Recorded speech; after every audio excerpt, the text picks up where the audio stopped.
So I come to you today not as the guy who reads a bunch of books and talks about them, or watches fiction and watches TV and movies and streaming and talks about those and figures out how they can help you become creative. Today I'm talking to you as the CTO, or Chief Wizarding Officer, which is just a fun way of saying CTO, of a company that works in AI every day. We threw out some questions on um, the socials about, hey, are there any questions you'd actually like answered about AI and the uses that are going on today and the projected uses and other things? And we got some really interesting questions. And there's a couple that really kind of festered. And I want to approach two of those in sort of one attempt at an answer. One of those was, how do you determine, or how do we have safeguards in place to prevent unethical use of AI? And the other one was from a teacher about how do we prevent students from using it to write papers? And I think those are kind of two sides of the same coin. Um, and the short answer is it's really not an ethical safeguard in place today. So the thing that gets all the attention is ChatGPT and Bard and things that generate art, images and now movies in some cases. Um, that's the kind of stuff that was sort of swept up the conversation for a while, because it basically went out and data harvested basically the whole of humanity and started using these large language models to write. I know it's not really writing because it has to be prompted and somebody usually has to edit it, and it does sometimes write it off the rails. But students are using it to write papers, and then the question comes in: how do you guarantee like your copyrighted material didn't wind up in a language model? Um, and there's an argument going on in that area, because some people will say, well, it's not illegal. Well, sure, it's not illegal, but is it unethical? So as the author of some books and written many technical papers over the years, white papers and published peer-reviewed stuff, yeah, I'm not comfortable with my work winding up in these large language models. Is it going to be able to reproduce anything I did? No, it's not really the way it works, but I'm really comfortable with copyrighted material ending up in there. Unless, let's say for the sake of argument, somebody like Stephen King, who's a very prolific writer, feeds his stuff into a language model and says, hey, write this, here's 15 prompts, write it like I would write it. Not sure that would be enough data, but with Stephen King's body of work, that actually might. Um, but the point is, there's not necessarily a safeguard in place today to prevent copyrighted material from winding up in these models. There's just not. Um, so what's the solution? Because it's not illegal.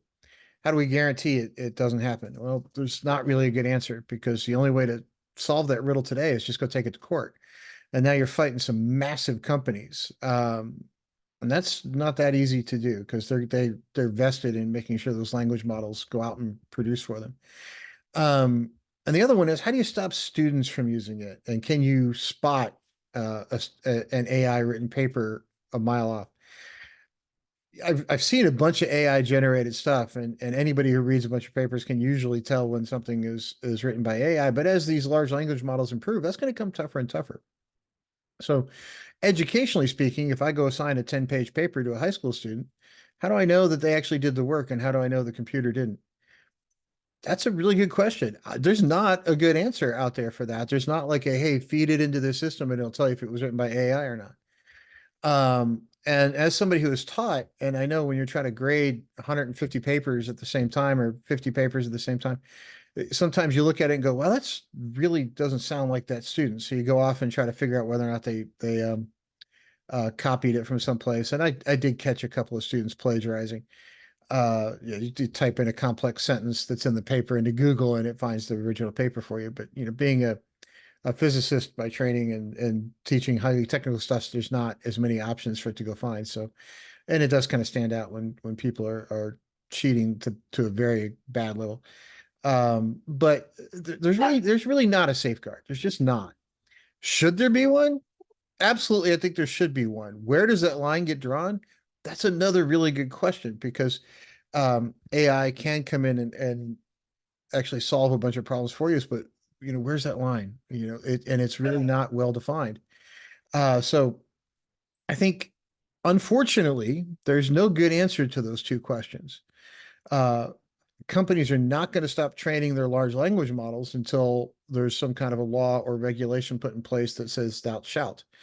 Um, and they're not going to stop training the art models until there's a law or regulation put in place that says thou shalt.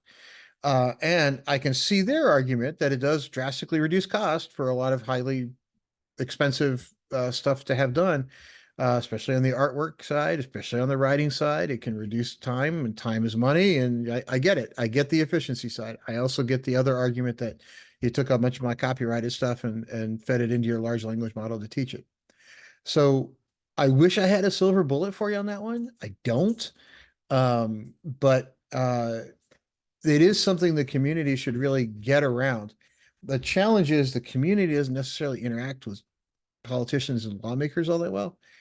So I think it's going to take the two sides actually coming to a table and getting experts in the room, not, hey, let's get some lobbyists over here and some lobbyists over there. I don't think that's going to solve the problem. That's going to put us in the same position that the gun lobby's been in forever. You know, the two sides are never going to agree with each other, and nothing's going to change.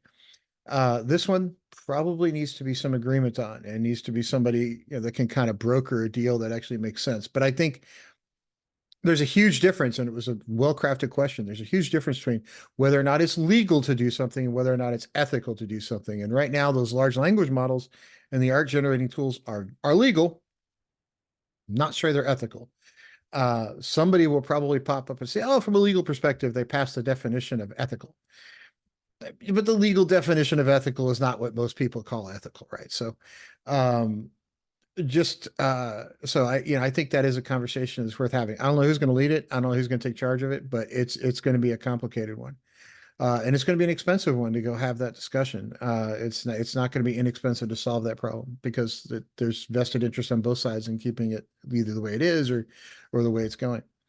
But I will point out that my company, One for All Social, we don't we do have integrated ChatGPT into our system, but the AI the proprietary AI we have developed is not based on a large language model. It's completely different. It's predictive analytics. It's a much different world. And it's not trained on copyrighted material at all. I guarantee you that. So that's how we maintain ethical. We know what data has gone into our model, and we just know it's not copyrighted stuff. So that's a whole different world, but I don't think every model out there can say that. So that was a great question, and I wish there was a good answer, but there is not, and there really should be a more far-reaching discussion on that ethical use of AI. And if I'm missing a group out there that's actually having a legitimate discussion about it, somebody please tell me because I'd love to get involved in that. Dr. Imholt out. Everybody have a great night.